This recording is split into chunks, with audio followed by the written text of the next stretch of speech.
langsung serentak memajukan Prabowo supaya biar cepat naik. Memang Gibran gitu kan gitu. Prabowo nggak ada apa-apa. Saya katakan Prabowo tidak ada apa-apa sekarang, walaupun dia presiden.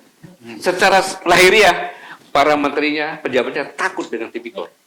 Karena ini adalah yang dibuat oleh Jokowi dan persiapan untuk saat ini.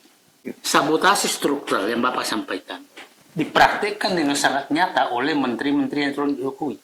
Loh, kok Senjata gue dari dipakai. senjata kita yang dipakai, Pak. Jadi Logika berpikirnya kan begini. Lebih duluan. Logika berpikirnya gini, secara etika, secara aturan boleh.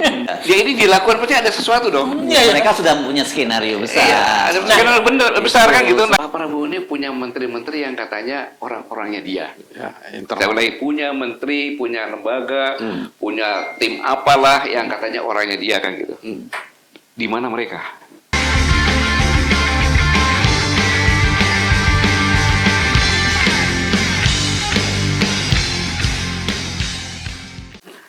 Begini, apa sih sebabnya kita seperti ini? Termasuk dunia juga seperti ini? Kan gitu pertanyaan kan? Apa sebabnya? Gitu. Jadi, saya menemukan suatu hal yang luar biasa. Contohnya data penduduk Indonesia. Data penduduk Indonesia itu tahun 1980, 148 juta, 117 ribu jiwa. Berarti, di Indonesia ini untuk mencapai jumlah 148 juta sekian, itu perlu waktu 1980 tahun. Benar nggak? Iya. Ya? Prof, benar nggak, Prof? Betul. Ya kan? Sekarang, ternyata untuk mencapai 139 juta 769 hanya perlu waktu 46 tahun. Percaya nggak? Bayang 1980, kemudian untuk mencapai 139 juta lebih, Tambahan baru ya maksudnya? iya, perlu 46 tahun. Ini loh, data penduduk 2026, 287 kan, tinggal dikurangi. Jadi 46 tahun hampir setara dengan 1980 tahun. Iya. Artinya apa? Inilah sebenarnya yang membuat permasalahan di dunia ini. Karena bumi tetap, yang menghuni banyak, gitu loh. Penduduk dunia pun sama juga. 8 miliar, 3. Kan? Pada tahun 1980, dunia itu untuk mencapai 4,4 miliar, itu perlu 1980 tahun. Tetapi, untuk mencapai 3,8, itu hanya perlu 46 tahun. Itulah hal yang sangat mengerikan, karena berdasarkan penelitian, bumi ini untuk orang hidup normal,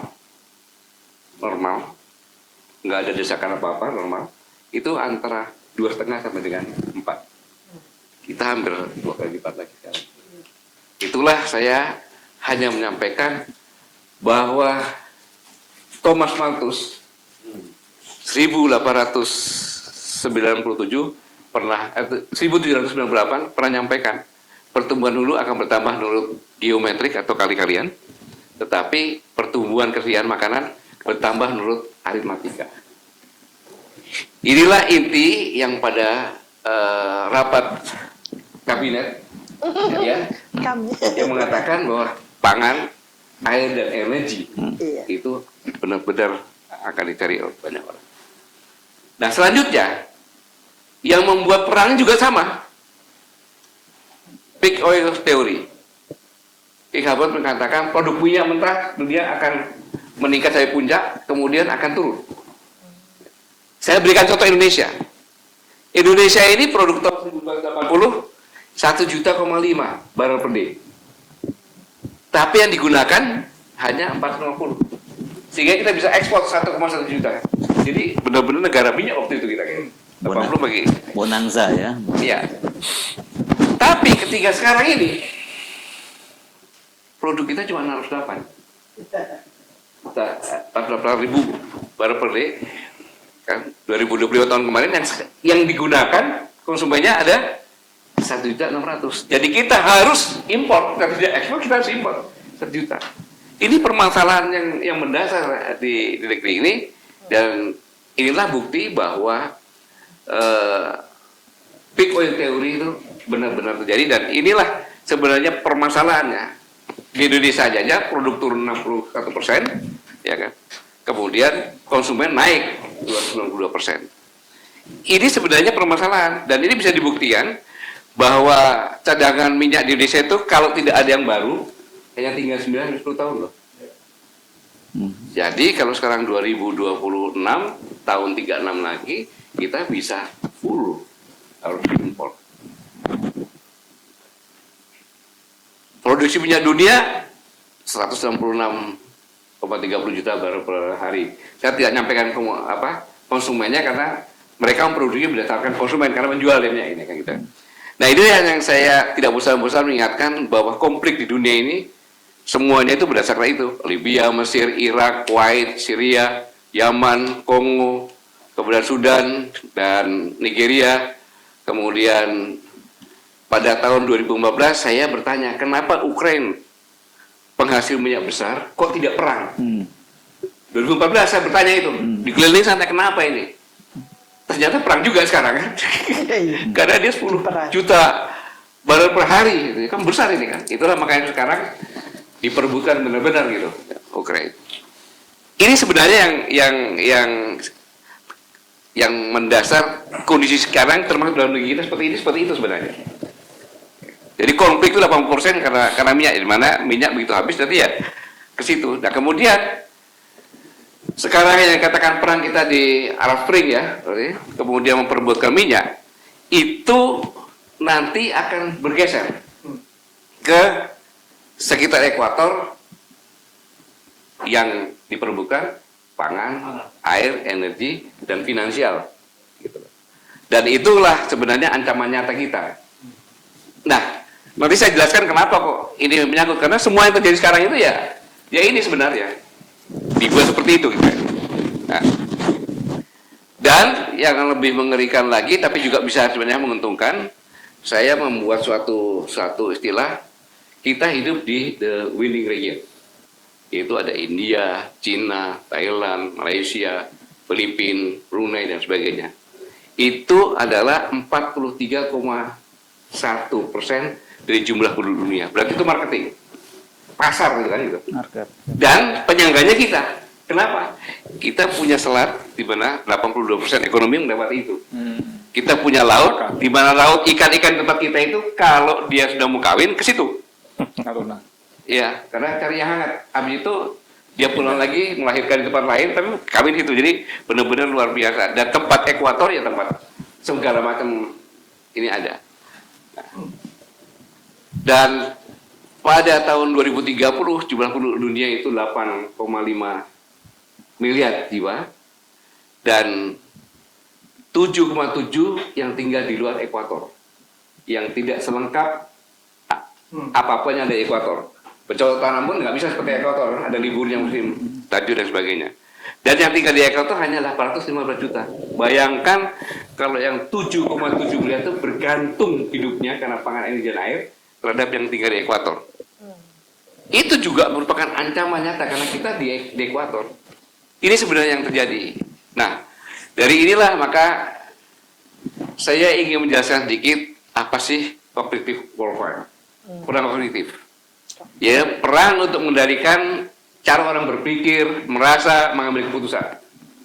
Dan inilah yang sedang dilakukan terhadap Presiden Prabowo Subianto. Ya, oleh orang-orang yang kita juga sama tahu gitu. Ya, perangnya adalah konflik yang sasarannya bukan otak, bukan apa? Sasarannya otak. Bukan gedung, bukan apa, bukan. Persepsi manusia. Logika, emosi, kepercayaan, ingatan penduduk nanti saya buktikan. Tujuannya bikin bingung, terpecah, dan tidak percaya pada pemimpin. Ketika tidak percaya pada pemimpin, mereka sudah berhasil. Gitu. Itulah yang saya penggal-penggal sedikit mulai 18 Agustus saya ceritakan. Jadi, inilah yang dikatakan evolusi medan perang. Yang tadinya medan perang itu memperebutkan wilayah, sekarang tidak. Kendali kita berpikir. Gitu. Jadi, pikiran diretas kemudian untuk menguasai keputusan-keputusan. Jadi bukan berita bohong, tapi bisa melumpuhkan. Jadi tidak betulnya menangkan perdebatan logika, tidak. Nanti saya jelaskan. Cantik sekali yang dilakukan oleh Pak Jokowi dengan geng-gengnya. Maka jika publik tidak lagi percaya pada informasi atau institusi resmi maupun pemimpinnya, itulah tanda bahwa mereka sudah menang tanpa seperti rubuh. Taktiknya melumpuhkan mental, tinggal white noise, banjiri kebohongan.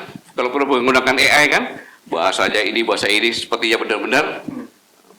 Jadi mengekspansi dimensi informasi yang ada sehingga publik bingung mencari kebenaran. Publik bingung mencari kebenaran. Karena di Indonesia ini lebih dari 50%. Kita lebih hebat dari Amerika, dari Australia, dari manapun tentang penggunaan internet. Karena hampir seluruh wilayah internet ada. Apapun juga orang pengemis pun udah bawa HP itu. Dan black noise, menghapus sinyal yang kredibel itu dihilangkan semuanya. Membungkam fakta, merusak reputasi jurnalis. Ilmuwan pun, ya kayak di UI itu, ya kan Pak Dirwanmo itu langsung dipotong kan gitu. Jadi itu salah satu bagian. Jadi lebih 50% mengandalkan media sosial sebagai sumber berita seperti Prof sampaikan, tetapi berita itu dia tidak mudah untuk cross check apakah benar atau tidak. Kadang-kadang cuma dia telan, walaupun dia nggak benar, disebarkan. Itu yang ini. Nah, saya sedikit menyinggung tentang latar belakang lahirnya KPK. Saya masuk dari situ dulu. KPK ini adalah benar-benar produk dari reformasi. Ya. Undang-Undang Nomor 8 tahun 99 adalah mengatur negara bersih dari KKN. Hasil reformasi kan itu. Iya. Negara dibuat itu. Kemudian ini zamannya Pak Habibie nih, zamannya Pak Habibie. Undang-Undang Nomor 31 99 pasal 43, amanat bentuk KPK paling lambat 2 tahun saja diundang-undangkan. Itulah maka yang menjadi tugas adalah Ibu Mega, gitu kan. Sehingga Undang-Undang 30 tahun 2002 huruf B, instansi pemerintah yang menangani perkara korupsi belum berfungsi efektif dan efisien, dan pemberantasan korupsi sama sekali tidak memenuhi, maka dibuatlah ya, Undang-Undang Nomor 3 tahun 2002 yang beroperasi tanggal 29 Desember 2003.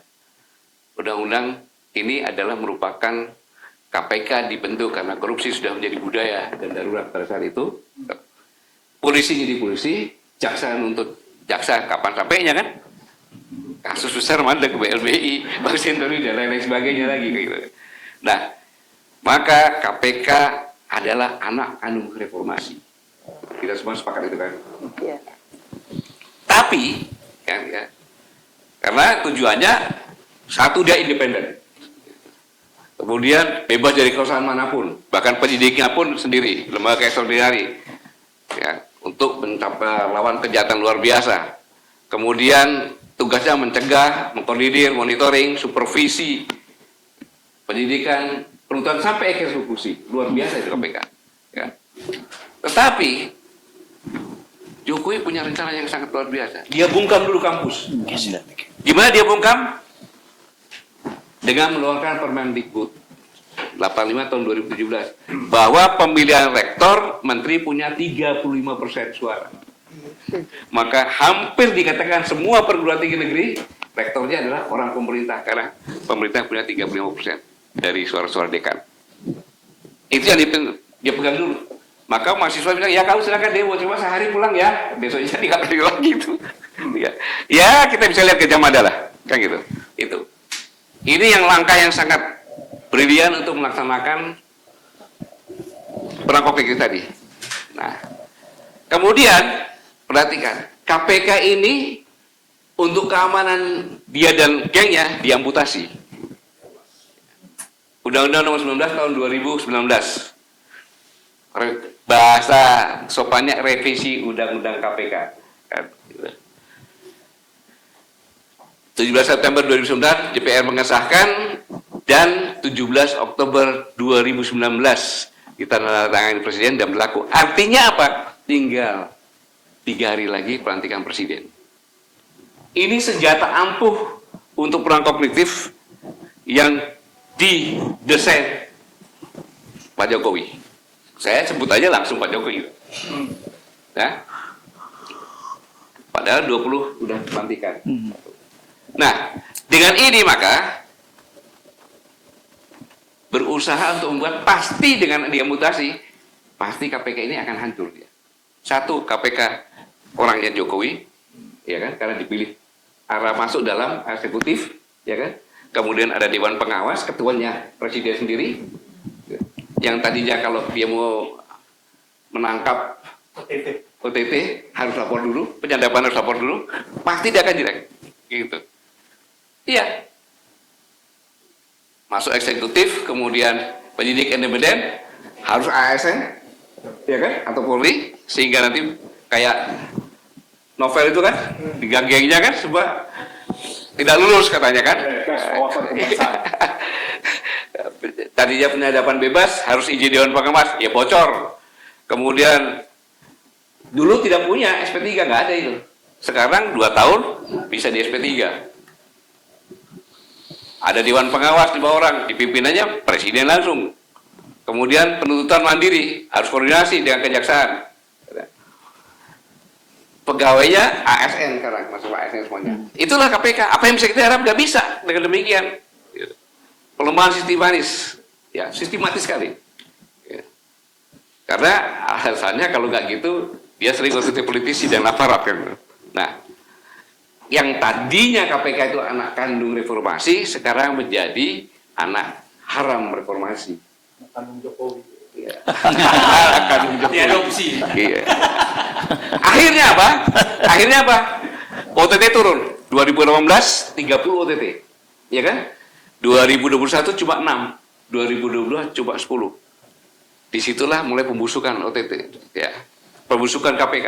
Kasus besar mandek, banyak kasus limpahkan kejaksaan dan polisi. Citra turun dari indeks 40 menjadi 34. Nah, dalam kondisi seperti ini sudah direncanakan memang. Apa tujuannya? Tujuannya adalah pembentukan Korp Pemberantasan Tidak Pidana Korupsi, Kortas Tipikor. Itulah namanya perang kognitif.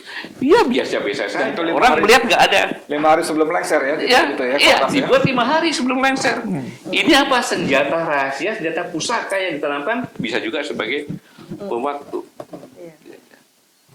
Pasal 2-nya mengatakan Pemberantasan Tidak Pidana Korupsi singkat Kotas merupakan unsur pelaksana tugas pokok di bidang pemberantasan tidak pidana korupsi yang berada di bawah Kapolri. Nah, ini dia. Tugasnya membantu Kapolri mencegah, menyidik, penyidikan, TPPU serta pengurusan dan pengamanan aset. Ada TPPU-nya. Makanya dikatakan Pak Monsat tadi sudah makan bubur tengah, betul sekali itu. Betul sekali itu. Bubur tengah. Ya. Ini dia. Gitu. Nah, pernyataan Jokowi padahal Pak Jokowi pernah ngomong, nanti tanyakan ke Presiden seperti dialog. Tanyakan Presiden dulu, karena pemerintah yang baru saya ini tinggal 3 minggu, tidak boleh memutuskan hal-hal yang strategis. Beliau ngomong sendiri.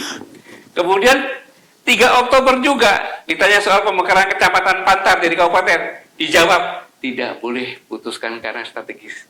Tetapi 2 tentang hal yang mendasar itu dilaksanakan 5 hari sebelum pelantikan Presiden. Ya, luar biasa kan? Kemudian satu lagi tinggal 3 hari. Orang tidak melihat, tapi saya melihat bahwa inilah sebenarnya kecerdasan. Seolah dia nggak mungkin strategis, dia diam-diam. Kita nggak tahu kan, tiba-tiba ada tipikor menangkap kan? Nah, itu. Maka tanggal 20 Oktober 2004 pelantikan Presiden, dan Presiden menerima warisan dari Jokowi. Warisan inilah yang awalnya terdiri saat ini. Mengapa? 1, selama 10 tahun nambah hutang BUMN pemerintah 15.000 triliun. Sumber daya air dijual ke Tiongkok, kan? tidak meningkatkan APBN. Mudah-mudahan Presiden mengatakan untuk pasal 33 ini dilihat ini kali nih, ya kan? BSI. Ya. Kemudian APBN 80% hidup dari pajak, APBN 80% lagi hidup dari pajak. Rakyat yang nanggung ini. Habis itu rakyat nggak berbicara, ya aneh sekali, dia bayar pajak kok nggak boleh bicara.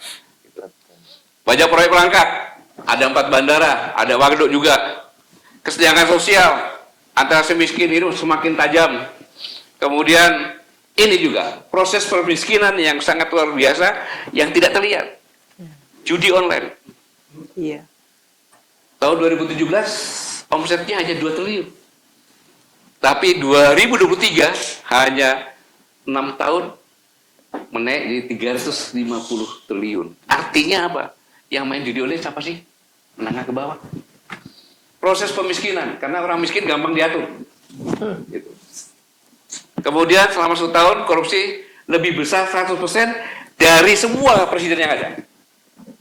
Dari semua presiden yang ada selama pemerintahan Jokowi.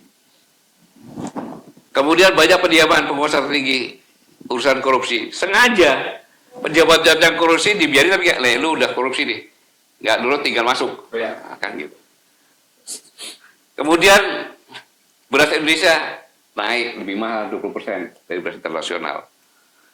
46.000 kena PHK. Ini warisan dari Jokowi.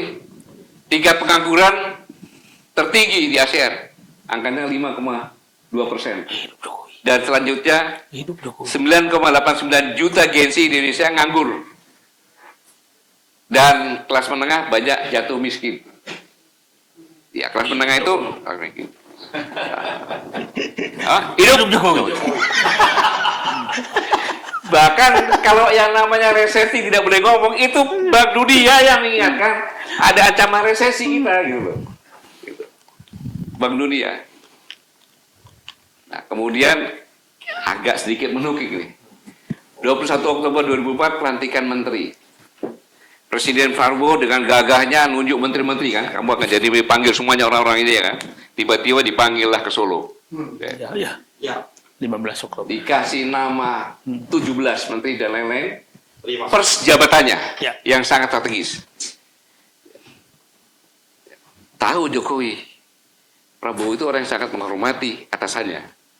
Ya, pada saat itu pasti dianggap sebagai atasan kan, maka dihormati. Ya. Dengan warisan ini, semua mengatakan Indonesia pada saat itu tidak jalan baik-baik kan. Kalau tidak baik-baik harusnya menterinya ramping, efisien, mudah dikendalikan. Ya. Ini terpaksa. 109 pejabat kabinet merah putih karena menampung ada 48 menteri dan Menko, ya kan? 5 pejabat setingkat menteri, 56 wakil menteri.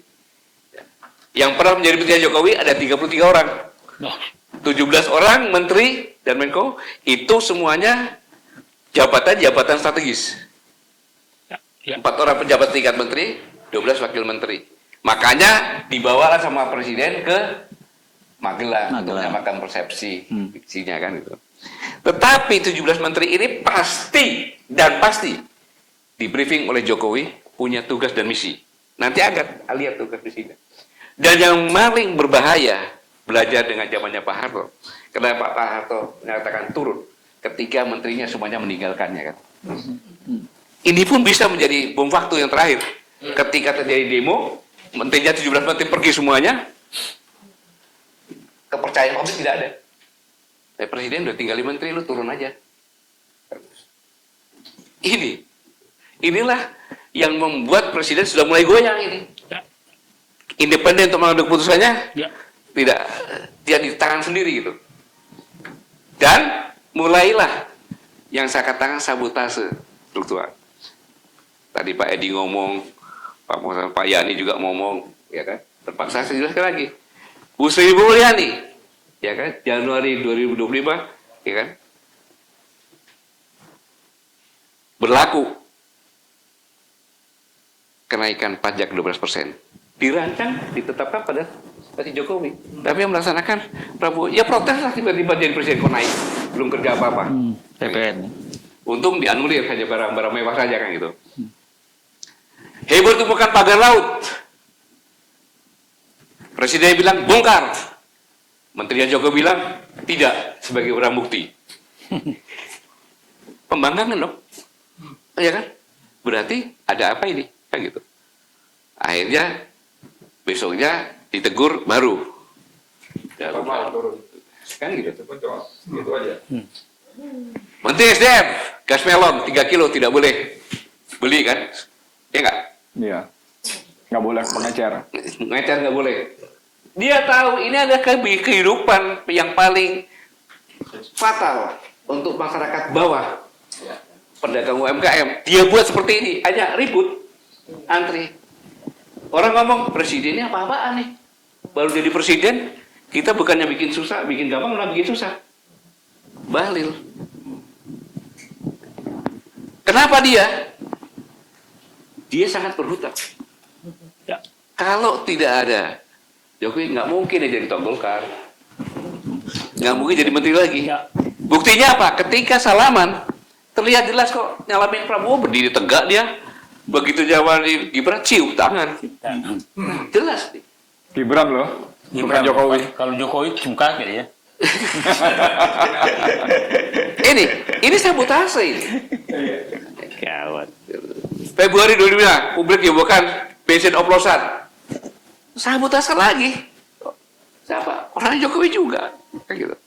Sehingga rakyat bilang, ini presiden baru jabat, ngerusakin motor gua nih. Beli bensin tapi bikin rusak motor. Kan ya. Mulai ada kemarin-kemarin udah dibentuk gitu. Udah diperiksa kejaksaan juga, atau hasilnya saya nggak monitor. Kemudian lagi Menteri RB, rakyat kecil yang diganukan. Ya. Penundaan pengangkatan CPNS dan PPK, ribut kan? Iya kan? Apa-apaan ini presiden? Kok kayak gini kan gitu? Jadi itu memang akumulasi semua itulah namanya perang kognitif seperti itu. Perang pikiran rakyat yang diracunin terus supaya tidak suka dengan presidennya karena kebijakannya itu. Itu bagian dari sebut tadi cognitive warfare tadi ya. Iya, ini bagian. Dia tidak berbohongin, beritanya benar kok, kan gitu kan. Tapi rakyat bingung nih, duh, habis ini begini, melon begini, tiba-tiba calon PN gak jadi, kan gitu. Kemudian PPATK memblokir lagi uang yang mengendap. Orang Indonesia kebanyakan itu, ya kan, menabung itu sama dengan naruh di bawah bantal, gitu, disimpan untuk menyimpan uang itu, bukan untuk bisnis, untuk menyimpan supaya aman. Bisa 2, 3 tahun, 4 tahun nggak diambil. Dan termasuk yang pakai orang itu seperti saya. Saya ketika saya pensiun, saya dapat uang hampir 1 miliar. Karena ada yang di Surabaya, ada yang di Sukabumi.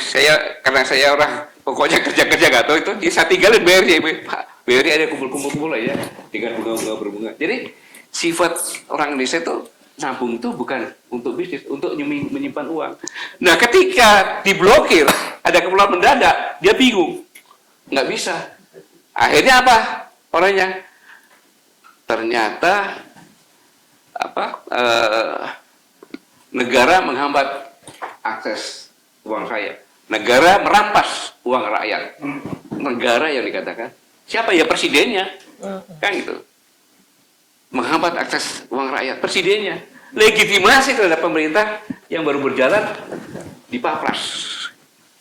Kemudian Juni heboh tambah nikah di Raja Ampat. Siapa? Bali juga yang mengeluarkan juga. Padahal dia orang sana. Udah tahu tuh geopark kok. Kan gitu. Masih dilakukan kenapa? Ini dia lakukan agar dunia internasional menyoroti. Oh, Prabowo itu memang nggak ngerti lingkungan hidup. Wow, blok dia. Udah geopark kok. Ada. Yang kena bukan menterinya, presidennya. Ini. Jadi luar biasa caranya itu. Tambah lagi, udah jelas itu tempatnya di Aceh. 40 dikasihkan ke anaknya Jokowi, Bobi. Oleh Menteri Dalam Negeri, kan gitu kan? Tujuannya kan gitu. Ribut lagi kan? Tujuannya apa? Supaya memecah belah antara provinsi-provinsi kan gitu. Supaya tidak pada akur, ribut kan? Terpaksa harus ditangani oleh Presiden sendiri, dikembalikan lagi coba. Kemudian heboh lagi beras oplosan oleh Menteri Pertanian. Ya kan, yang katanya merugikan 100 triliun, gimana ceritanya itu? Akhirnya kan goyang semuanya, orang nggak jualan, orang jualan oplosan Kalau itu kenapa orang jualan minuman kopi nggak ditangkap? Oplosan. Oplosan itu gula, kopi, apa kan? Oplosan itu. Kenapa nggak ditangkap itu? Iya kan? Udah coba. Kan ini oplosan gitu. Es campur ini oplosan juga ini kan. Gitu. Jadi itu yang membuat. Tapi ya kenapa kok saya bingung sampai sekarang. Kok nggak sadar-sadar gitu ya? Lagi bulan Juli, tanah nganggur 2 tahun kan Diambil alih pemerintah. diambil alih pemerintah. Gini kan. Makanya saya bilang hati-hati loh, janda 2 tahun bisa diambil pemerintah itu. Iya. Kemudian menterinya juga komunikasinya gimana? Emang mbahmu bisa bikin tanah kan gitu. Akhirnya harus minta. Jadi sudah uang diambil, tanah anggur juga diambil. Bikin marah. Saya takut mati. Kenapa? Jangan-jangan saya nganggur 2 tahun mau diambil lagi nanti kan? Siapa? Presiden lagi yang jelek gitu. Karena menteri-menterinya kan tanggung jawab presiden. Presiden berikan abolisi amnesti, Thomas Lembong kan, dan Pak Hasto itu kan, itu yang dikatakan Musa tadi, yang ada Nusantaranya itu, kan, langsung serentak memajukan Prabowo supaya dia cepat naik, memang Gibran gitu kan gitu. Gitu. Nah, ini lagi di ITB. Menteri Bu Sri Mulyani, ya kan? Iya. Bukan katakan urunan partisipasi gitu gaji dosen, kan penghinaan dosen. Aduh, gitu coba. Di lembaga pendidikan pun dimasuki untuk orang petisi, dimasukin situ tuh. Pasti menterinya suruhan presiden dong, kayak gitu kan? Gitu. Gitu. Asumsinya seperti itu. Nah, seperti yang kita sampaikan, akhirnya terjadilah demo pemakzulan bupati. Kenapa? Karena transfer ke daerah itu dipotong sekitar 27% ya. Ya, 27%. Ya, 27%. Sampai 30. Padahal 45% itu adalah untuk belanja pegawai. Gitu. Akhirnya PPK honorer nggak bisa digaji. Pengembangan nggak ada. Dan sampai sekarang seperti itu. Makanya saya katakan ini bisa membuat keributan secara merata. Karena itu pajak 400%. Iya. Ini kan kebijakan yang bom waktu gitu. Warga Pangandaran heboh. Pangandaran itu kan tempat rekreasi. Kok bisa dipasang kerumbuh apung ini? Sampai di mana otaknya? Itu sengaja. Karena nelayan tadi belum disentuh. Kelompok nelayan disentuh sekarang itu. Jadi memang ini direncanakan sedemikian rupa. Jadi menteri-menteri itu punya misi gitu. Ada lagi PSSI minta bayar royalti untuk naik ke Indonesia Raya. Biar kita jadi manusia bisu itu. Kemudian lagi nih, Jokowi juga ini. Heboh klaim Menteri Perumahan Kawasan Pemukiman. Ya, telah membangun puluhan ribu rumah. Dibantah oleh mamanya sendiri. Wah, yang bisa. Coba bayangin. Ini adalah salah satu tema dari Presiden. Perumahan kan? Ya, janji presiden. Janji presiden. Ya, janji. Iya. 3 juta. Dibantahkan dengan seperti ini. Oh, ternyata presiden bohong. Bayangkan tuh. Akumulasi ini semuanya, ya kan? Terjadi demo tanggal 28 Agustus. Di depan gedung DPR yang mengakibatkan korban ojol kan gitu.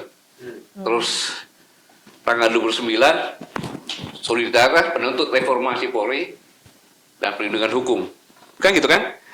Terjadilah apa yang dikatakan tadi, bahwa reformasi Polri itulah ide presiden, perintah presiden, dibentuk oleh panitia presiden. Ya. Kan gitu. Tetapi ya, karena sudah kena kerang seperti ini, timbul keraguan-keraguan presiden. Ya. Karena disudutkan oleh akumulasi tadi kan gitu. Jadi terjadinya ya, sampai saya ngomong kan waktu di Jogja kan, kalau reformasi ini tidak terjadi, maka secara de jure Jenderal TNI Purnawirawan Prabowo Subianto adalah Presiden Republik Indonesia. Tetapi secara de facto Ya. Jenderal Polisi Sultan kita adalah sebagai Presiden Republik Indonesia. Dan dua-duanya. Saya ingat dua-duanya. Saya bilang kan kalau kan, dan sekarang terjadi sih gimana tuh kalau kayak gitu? Betul. Kan gitu. Kemudian blackout hampir di seluruh wilayah Sumatera. Orang mengatakan ini jelas-jelas desain. Saya buktikan desain, ya. Pak Kabar kan tahu. RKHB tahun 2025 itu sebesar 790 juta. DMO maksudnya yang harus 25%. untuk Dijual ke dalam dijual ke dalam negeri Ya. itu 30% sekarang. 25 sampai 30%. 25. Ya, 25%. Oke. Dan ini 1 Januari 2025 sampai dengan Ya. 31 Januari 2025. Maka harus ganti lagi RKAB baru. Ya. Oke? Nah, DMO itu kontrak pengusaha batubara dengan PLN itu kontrak tertulis dan diawasi oleh SDM, ya kan? Oleh PLN sendiri dan dilihat nggak ada namanya terlambat kecuali pos mayor. Contohnya sungainya dangkal nggak bisa berangkat. Nah. Dan PLN nggak bisa itu menimbun sampai dengan 2 bulan. Ya. Paling-paling dia cuma 20 hari kan gitu. Lebih dari itu kebakar kan? Ya. Ini beliau kan lebih tahu sih gitu. Sekarang coba lihat RKAB tahun 2026 kosong semuanya. Baru tanggal 13 Maret. Ya. Baru tanggal 13 Maret. Sudah jumlahnya berkurang cuma 600 ton. Ya kan? DMO-nya 25 40, tetapi orang nggak bisa nambang. Nggak punya kok. Ya. Penambang liar, kan gitu? Ya. Penambang liar. Akhirnya, ya gelap. Akhirnya gelap. Karena 13 Maret tuh nggak bisa langsung kerja itu. Ya. Harus ngurus macam-macam lagi kan? Gitu.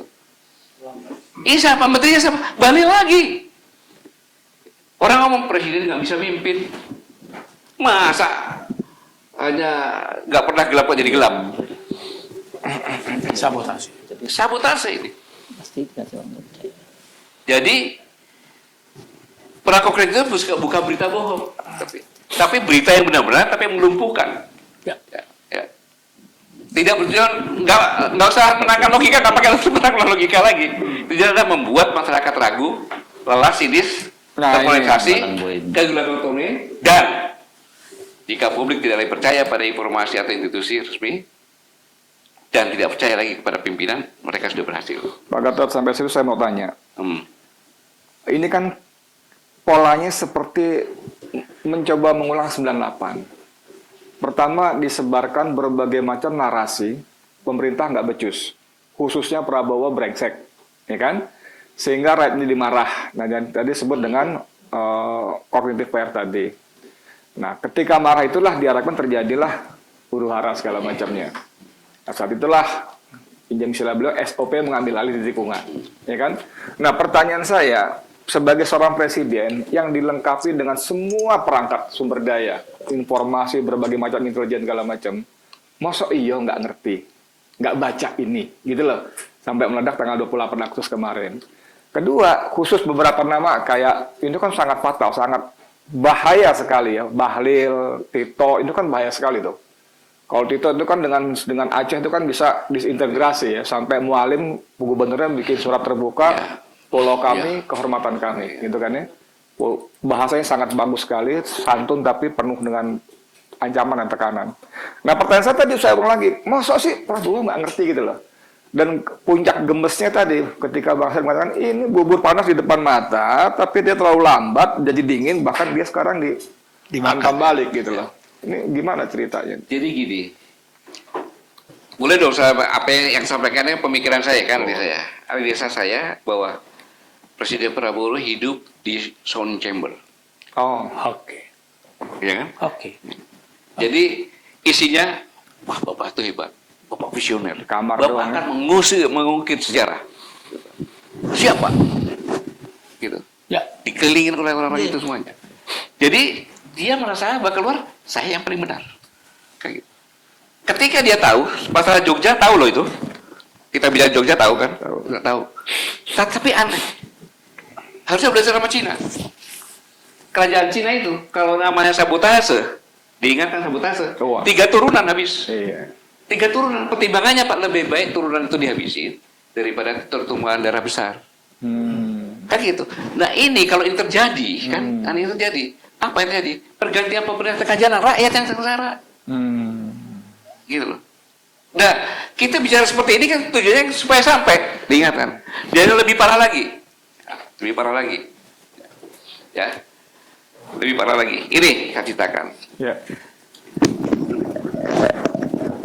Ketika Dadan, kalau saya sih kayak namanya Dadan itu mau dipilih Pak Prabowo apa, mungkin Pak Prabowo lihat bahwa ini kesayangannya Jokowi, ya kan, maka ditaruh situ kan. Buktinya sering sekali ke Solo kan, kita lihat. Ya kan? Maka begitu dimasukkan dia kejaksaan, maka naiklah taringnya Jokowi. Awas kau lihat nanti, kan gitu kan. Orang kesayanganmu juga bisa saya masukkan dan bisa dia masukkan dengan tipikor ini.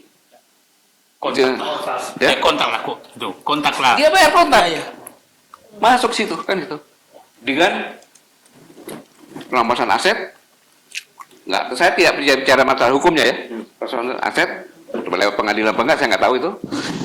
Di-framing besar-besaran dengan media sosial, bahkan banyak pengamat-pengamat mengatakan akhirnya masuklah ke situ. Ditambah lagi sekarang ada tasnya presiden lah, punyanya Pak Safi lah, apalah, pembusukan ini. Dan inilah saya katakan kemenangannya di sini.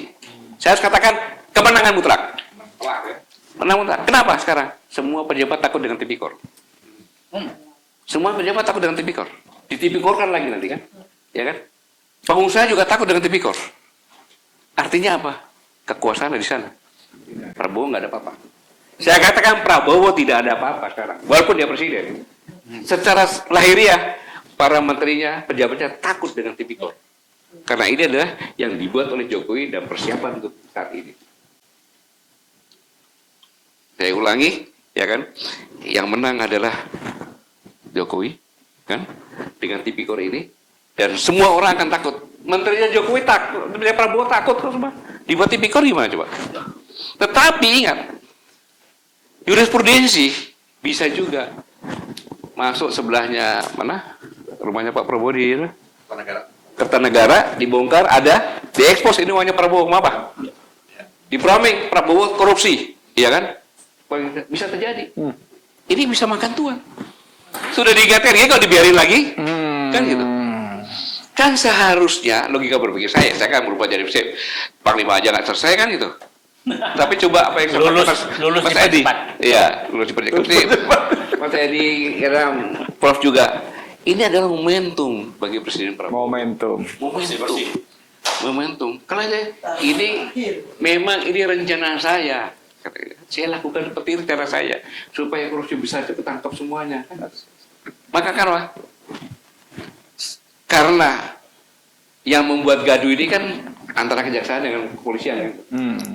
Buat gaduh kan gitu. Nah, karena buat gaduh tanpa pengetahuan saya, masa kamu yang bertetangga nggak bisa komunikasi dengan baik, bikin ribut negara, akhirnya kenanya kan ke saya. Orang mau tanya, ini negara ini ada pimpinnya nggak sih? Ada presidennya nggak sih? Ribut gini kok nggak ada apa-apa kan? Itu kan yang ini. Maka kamu saya copot sekarang, dua-duanya. Dan cari PLT. Jangan definitif dulu PLT. Dipegang oleh presiden, kasih PLT. Tugasmu adalah dari polisi, bintang 3 atau bintang 4, kau pimpin polisi, bongkar itu apa kejaksaan, bongkar yang lainnya. Kalau kamu bisa bongkar hebat, maka kamu bisa jadi definitif nanti. Kejaksaan juga gitu. Bongkar itu polisi. Bongkar itu. Jelas kemenangannya itu apa? Ketika Jaksa Agung yang sudah mengeluarkan pemeriksaan 45 ditambah 2, 4647. Saya bilang ditambah 2467 berarti ada maknanya. Ya kan? Terus dicabut lagi. Kan dicabut lagi kan? Nggak jadi. Ini hukum apaan ini? Orang katakan, oh ternyata maaf ada yang katakan maling sama maling berkoordinasi. Kan gitu. Terus negara ini apa? Rakyat menjadi apa? Nah, itu. Karena yang membuat miskin suatu negara adalah korupsi.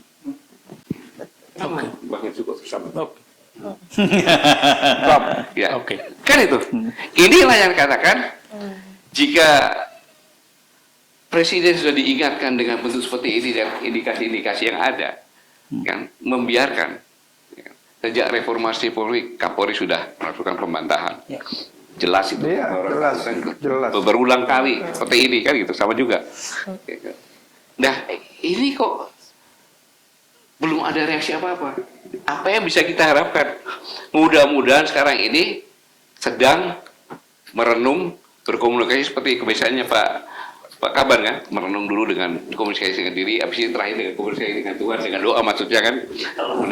Sudah ada sebenarnya, sudah ada yang saya sebutkan di sini, terindikasi itu semuanya dan sudah jelas, ya kan.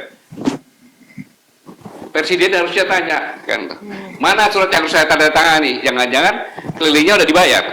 Sangat mungkin. Surat ini jangan sampai ke presiden ya, sehingga presiden tidak bisa tanda tangan. Ya gitu, kalau menteri apa-apa, kalau partai kan kalau bisa kan harus uji presiden. Ya. Dikelilingin aja, bayar aja orang sekelilingnya itu, dibayar. Patut diduga bisa jadi, patut diduga kan dia. Menurut orang lagi saya, patut diduga keras. Nah, kalau ini terjadi, lalu siapa presidennya dong? Oke. Dengan kata Siapa lain, presidennya? Kalau hidup dalam September ini, iya. kembalinya hanya itu aja. Siap, Bapak Iwan Pak, apa akan mengukir sejarah begini-begini. MBG itu adalah program yang sangat mulia, sangat mulia. Setuju? Tetapi tanpa diawasi dengan anggaran besar, Iya. ya jadinya seperti itu kan gitu. Tetapi ada yang lebih lagi, ada yang lebih lagi, ada 60.000 Apa? Oh, masih lulusan SMA yang pintar-pintar sudah lulus, Kita- UKT. Tapi dia tidak bisa bayar. Kan gitu. Kenapa? Karena anggaran pendidikan dipotong kan? Ya, mereka dipotong seperti itu. Akhirnya bekas Menteri Pendidikan mengatakan, ya terpaksa kamu hidup dari mahasiswa. Kan gitu. Akhirnya universitas itu menjadi market oriented, kan economic oriented. Gitu. Ya segitu dulu Bang. Dengan Namanya- kata lain, Pak Apa? Gen, bisa nggak digarisbawahi sebagai tadi itu stressing dari Pak Gen? Dengan kata lain, ini peluangnya Pak Prabowo untuk menunjukkan gitu ya keputusan yang firm untuk meningkatkan public trust-nya, kepercayaan publik terhadap presiden tentunya, eksekutif. Bahwa jangan dibuang-buang waktu. Ini kan sudah mengerucut ya. Terjadi silang sengkarut kejaksaan dan kepolisian. Masa tidak ada endingnya, cuman kunjung mengunjung kan gitu. Kemarin rangkulan memang, Iya. tapi tidak tuntas. nyanyi juga karaoke bareng. Iya. Jadi kan gini, semua sudah jelas. Kayak gitu. Bahkan saya berikan contoh dari kerajaan-kerajaan Cina, bahkan kerajaan-kerajaan di Indonesia. Gitu. Kalau namanya pengkhianat dulu Raja Jaya Desa, di makamnya raja itu ada tangga. Iya. Itu pengkhianat itu dimakamkan di situ, Di tangga-tangga di itu. tangga itu. diinjak. Tujuannya apa? Supaya keluarganya semua turunnya dia lihat orang tuaku di makam sini, kalau ada yang mau berjiarek saya diinjek ini. Gitu. Itu saking bahayanya pengkhianat atau sabotase. Di Cina 3 keturunan dibabat habis. Di Indonesia dimuliakan. Sengku. Ini peringatan ini adalah mungkin juga ini bukan peringatan dari siapa, dari Tuhan yang memberikan peringatan kepada kita kan. Kalau sudah diperingatin nggak ini, suatu saat nanti ya menyesal. Kita juga menyesal sih, Iya. kan itu. Saya ulangi, pergantian pemerintahan di tengah jalan dalam kondisi seperti ini, Iya. rakyat yang akan menjadi korban. Pak Gen, saya melihat ini sepertinya semua yang kita sampaikan justru dimanfaatkan oleh geng SOP. Sabotase struktural yang Bapak sampaikan dipraktekkan dengan sangat nyata oleh menteri-menteri yang turun Jokowi. Jadi ini ketipu juga kita. Nih kita mengajari Prabowo, ternyata dia pakai ilmu itu. Bukan ketipu. Dia memperingatkan kan itu Ya, fakta-fakta yang sudah maksud saya, dilakukan. maksud saya, nah, terus yang terakhir kita udah tahu makan bubur panas dari teori saya. Ternyata dari tengah, ternyata dipakai geng yang Konsep. tim TV Core yang dibentuk oleh ini untuk makan bubur panasnya Prabowo. Jantungnya. Jantungnya. Jadi saya bilang, loh, kok Senjata gue dari dipakai. senjata kita yang dipakai Pak. Jadi Kan logika berpikirnya kan begini. Lebih duluan. Logika berpikirnya gini, secara etika, secara aturan boleh. Ya, presiden tinggal 1 hari pun bisa mengambil kebijakan. Tapi secara etika kan tidak kan. Iya. Ya ini dilakukan pasti ada sesuatu dong. Iya, Mereka sudah mempunyai skenario besar. Iya, ada skenario bener besar kan gitu. Nah, Sebenarnya. ini kan harusnya kan Bukan- dipahami. Sekarang pertanyaan gini, Pak Prabowo ini punya menteri-menteri yang katanya orang-orangnya dia. Ya, Saya lagi punya menteri, punya lembaga, punya tim apalah yang katanya orangnya dia kan gitu. Di mana mereka? Di mana mereka? Sedang menikmati. Ya, menikmati karena bosnya Pak Prabowo jadi presiden, dia menikmati. Atau Mau presidennya apa biarin aja. Emang kepikirin yang penting gua kenyang. berkolaborasi. Iya, iya, iya. Berkolaborasi. Kan gitu. Yang penting gua kenyang gitu. Berkolaborasi malah. Ya. Atau berkolaborasi malah. Yang kita Menjatuhkan. Loh, sekarang gini. Karena kalau saya nih, saya tahu. Saya mau copot, beres. Ya, Beres, Bos. tenang. Ada kabinet petang. Ya, Oh, Kan gitu. Orang-orang itu aja siram peng peng peng peng peng peng peng Selesai. gitu. kabinet petang ya? Beres, Bos. Kayak gitu kan. Ya, iya. Bisa terjadi itu. Kalau nggak percaya, lihat kekayaan mereka Iya, iya. sekarang ini. Sejak sebelum dia presiden sekarang. Saya makin was-was Pak Doi. Kan begini. Kemarahan rakyat sudah terjadi. Hasil provokasi daripada Agustus kemarin ya. enggak hasil provokasi kabinet membuat kebijakan bikin marah. Yang jelaskan tadi Bahlil dan lain-lain udah marah. Iya. Oligarki sudah marah. Ya kan, Pak? Oligarki sudah marah. Partai politik sepertinya sedang menggoreng kemarahan itu. Ya. Faktanya undang-undang polisi yang sangat berbeda dengan keinginan presiden. Jadi, saya melihat ini lebih parah dari 98. Karena ini bisa lah waktu sekejap rakyat marah. Sebenarnya saya tanya. Ada kan koalisinya banyak partai kan? Iya. Apa 85 kan? Iya. Tapi biasanya yang megang koalisi itu siapa? Ya, ya, ada Siapa yang megang? ya Siapa ya, Jo? sekarang oligarki yang pegang. Nah, oligarki yang pegang. Jadi Pak, menurut saya bisa menyatakan, bisa juga kita menyatakan ini tinggal tunggu waktu aja. Karena semua komponen sudah membelot, Pak. Rakyat marah, oligarki marah. Yang saya dapat informasi, Bapak ke bandara Soekarno-Hatta jam Jumat sore, itu mereka berangkat semua ke Singapura sana Untuk untuk membicarakan. mengatur strategi. Iya. Mengatur strategi. Nah, saya mohon maaf Pak, saya nggak pernah percaya lagi DPR. Gimana logikanya presidennya yang katanya menguasai 80%, Ternyata kompak membuat keputusan undang-undang polisi yang berbeda dengan pidato presiden. Makanya itu kan saya tanyakan siapa yang Ya, megang. makanya Mas Syarif punya presiden nggak? Oke, ya, sudah ini mulai sudah mulai ini ya. Kita oke tadi Ya itulah kami, Bang. Iya. Saya dengar-dengar apa bicara saja Oke. semuanya. Karena kita Mas banyak Yaksu, kalau tujuannya hanya satu aja kan. Kondisi yang seperti ini kayak lagu Elvis lah. apa itu? No or never loh buat Oke. Elvis. Oke, no or saya kira itu never. tadi catatan dari Koalisi Aksi Menyelamatkan Indonesia kan, dan memang dari namanya saja Koalisi Aksi Menyelamatkan Indonesia kita hadir gitu ketika ketika negara sudah dunia juga sekarang karena Iran dan Amerika masih perang terus berlanjut, itu jangan salah ya, dan makin keras lagi itu juga, dan kita juga Betul. Yang saya katakan tadi kan belum saya tutup tentang 60.000 calon mahasiswa. Iya. UKT tidak Ya, mampu bayar ya UKT. bayar. Kan ini seharusnya logika berpikirnya presiden memberikan makan bergizi agar anak-anaknya pintar. ya Oke? Ini udah mau masuk Setelah nih. pintar, lalu kalau ini yang 60% dibiarkan, nggak ada peran pemerintah untuk memberikan privilege bagi dia dibayarin gratis gitu kan. Ini investasi sumber daya manusia loh ini. Iya. Nah, nanti Neo stunting generation. gitu nanti ya. yang untuk apa yang BG? Ya. Untuk apa? Ternyata pinter juga bisa sekolah. Tapi nggak bisa sekolah. Ya, belum lagi 8.000 Dan ini pun dia nggak bisa bayar, dapat dari MBG juga loh. Iya. Anggaran itu yang anggaran pendidikan dia dikurangi kan gitu kan. Iya, sebagian. iya. Jadi bijaksanalah presiden saya kan gitu. Ya. Karena bagaimanapun juga 60 ini ada orang-orang yang pandai-pandai di keluarnya masing-masing sehingga dia diterima. Betul. Berikan kesempatan dia untuk ini. Mimpi dia itu ingin lulus SMA masuk. Ya. Semuanya termasuk saya juga. Karena saya adalah korban itu. Paling tidak sisihkan dana MBG untuk Iya itu dia. Iya, oke. Saya ini korban dari itu loh, Bang. Saran kita Saya Pak pikir saya Presiden mau masuk untuk arsitek segera dulu, Gem. membebaskan mereka untuk Masuk bisa arsitek di bisa UGM. masuk gitu ya. Ya. Di bus orang tua saya bilang kamu belajar yang benar ya karena aku pengen jadi arsitek. Adikmu yang 3 ini nggak bisa melanjutkan. Saya pikir ini saya egois sekali kan gitu. Saya nggak pintar-pintar amat. Ternyata arsitek kan susah. Disitulah ada sekolah gratis akademi militer. Nah, di sana baru daftar ke sana. Nah, sekarang ini Apa-apanya kok jadi kok jadi Panglima TNI? Untuk gitu loh. Iya. Iya.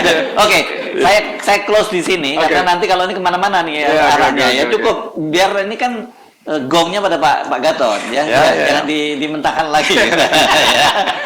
Oke, terima kasih atas kebersamaan Anda semua, perbincangan dari Koalisi Aksi Menyelamatkan Indonesia, meskipun kelihatannya kita ngomong asal goblek saja, tapi sebenarnya ini sangat serius sekali apa yang terjadi pada bangsa ini, dan ini merupakan semacam sumbangsih kita ya. Ini bukan bagian dari kita kalau kita memprovokasi untuk memprovokasi kebaikan ya, bukan untuk memprovokasi. Pak Gatot tadi sebenarnya kata paling yang menurut saya harus kita pegang, kalau pemerintahan itu jatuh di tengah jalan, yang paling menderita itu rakyat. Itu ya sebenarnya intinya itu. Dan apalagi kalau pemerintahnya jatuh di tengah jalan dan siapa yang naik, jadi berapa siapa itu lebih parah lagi, gitu ya. Oke, kita akhiri perbincangan kita kali ini. Saya Arif Munarif, terima kasih. Assalamualaikum warahmatullahi wabarakatuh. Waalaikumsalam.